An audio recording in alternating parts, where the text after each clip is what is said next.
West Africa is breaking up with its colonizer. Senegal just moved to ditch France's currency, the Franc, a currency that helped France control African countries along. For nearly 8 decades, Senegal's currency and security framework have been deeply intertwined with France. That long-standing arrangement is now ending. On April 8, 2025, President Bassirou Diomaye Faye made 2 dramatic announcements. Senegal would withdraw from the CFA franc and ask French military forces to leave the country. On the surface, they appeared as separate policy shifts, one about money, the other about military presence. But in truth, they were 2 prongs of the same strategy: to reclaim national sovereignty and in the post-colonial structures that have shaped West Africa's political, economic, and security systems. The CFA franc was established in 1945, first as a currency of convenience for France's African colonies, but over time, it became a tool of economic control. Though the system evolved into 2 regional currencies, one for West Africa, another for Central Africa, the fundamental mechanism stayed intact. Countries were required to deposit 50% of their foreign reserves into the French treasury, and monetary decisions were significantly influenced, if not outright dictated, by France. In exchange, France offered convertibility guarantees to the euro, yet the price was deep in prolonged dependency. Critics have long argued that the CFA franc kept African economies locked in low-value trade relationships with Europe.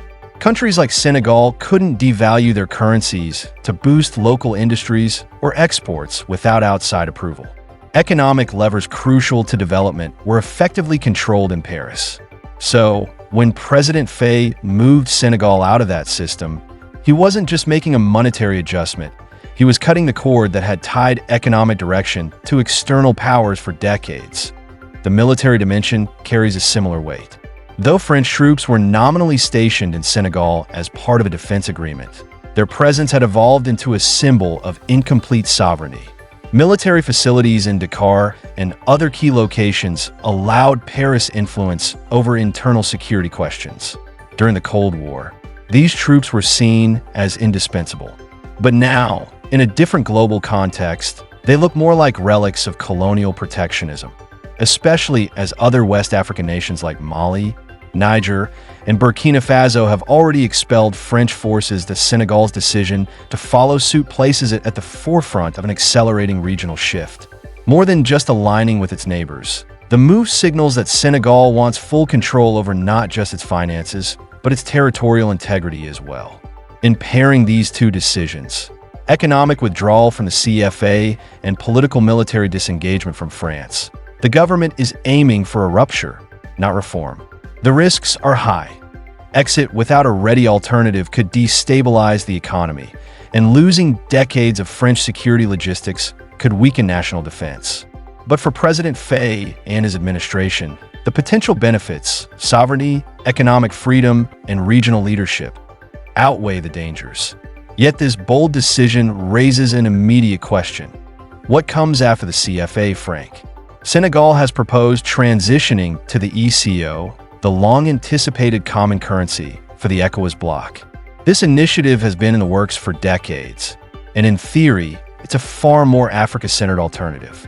Backed by 15 West African nations, the ECO aims to eliminate trade barriers, stabilize currencies with a regional anchor, and minimize reliance on the euro or US dollar. If successfully implemented, the ECO would offer real economic power to member states. Transaction costs for cross-border trade would drop. Goods and services could move more easily across national boundaries. And West Africa, with over 380 million people, could present a unified front in global negotiations. For Senegal, it would mean smoother trade access for sectors like agriculture, fisheries, textiles, and light manufacturing, the backbone of its economy. However, the road to ECO is riddled with challenges. The West African Monetary Institute has set strict convergence goals for participating countries.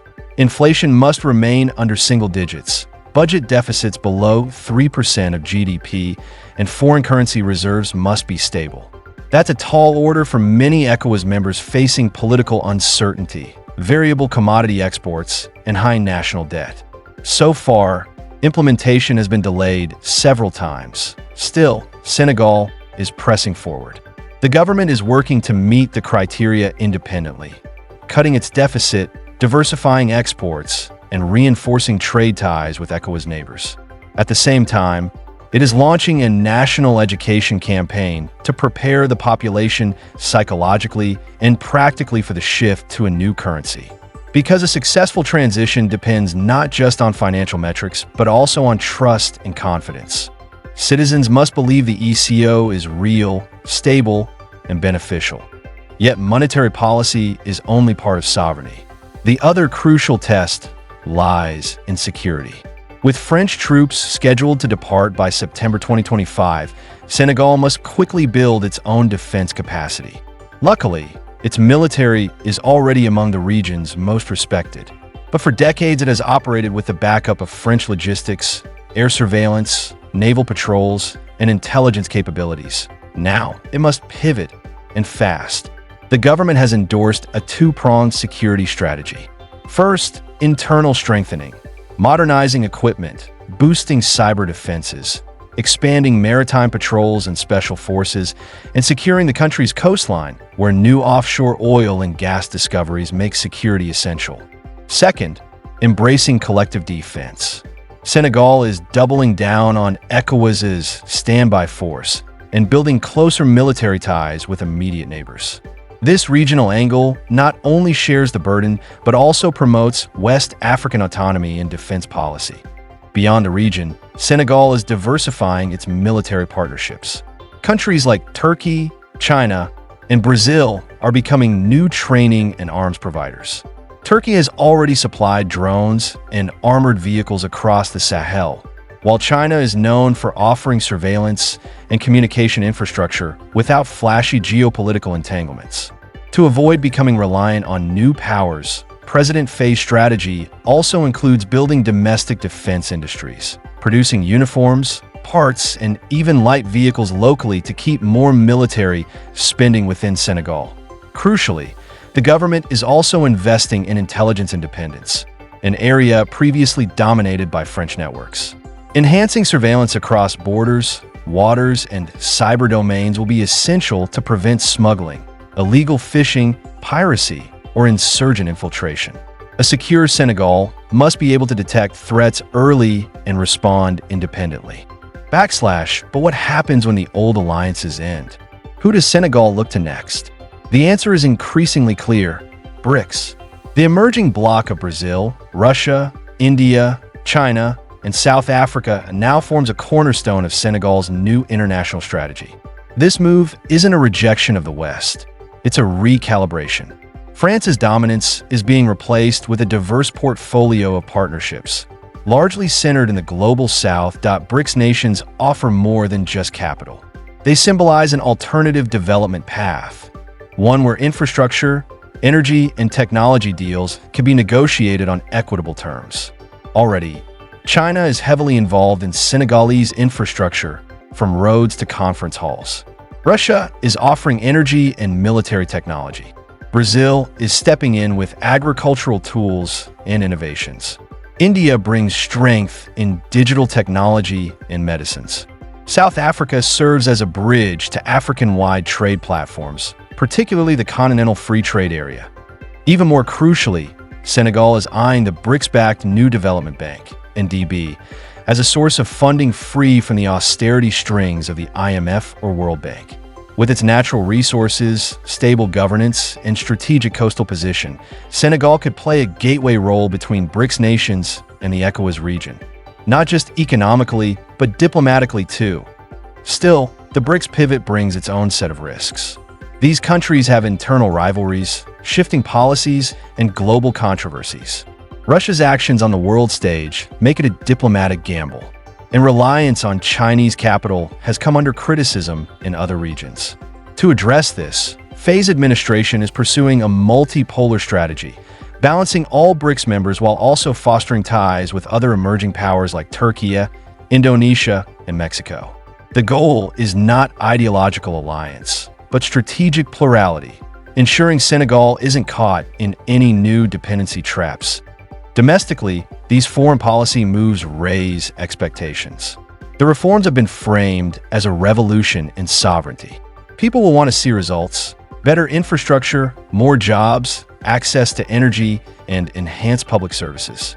If benefits don't materialize swiftly, opposition forces may capitalize on discontent to challenge the reform movement. But momentum is on Senegal's side. The regional narrative now favors self-determination. With countries across West Africa rejecting French influence, Senegal is part of a wider ideological current.